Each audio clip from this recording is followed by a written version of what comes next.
शुरू अल्लाह का नाम लेकर जो बड़ा मेहरबान निहायत रहम वाला है।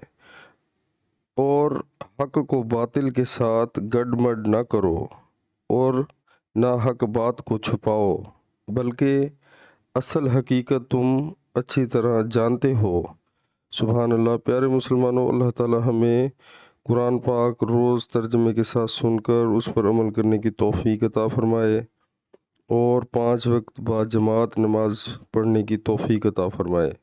प्यारे मुसलमानों, दुनिया की ज़िंदगी आर्ज़ी है, ख़त्म हो जानी है। जब हम कब्र में जाएंगे तो सब हमें छोड़ जाएंगे, सिर्फ़ अल्लाह ताला हमारे साथ होंगे।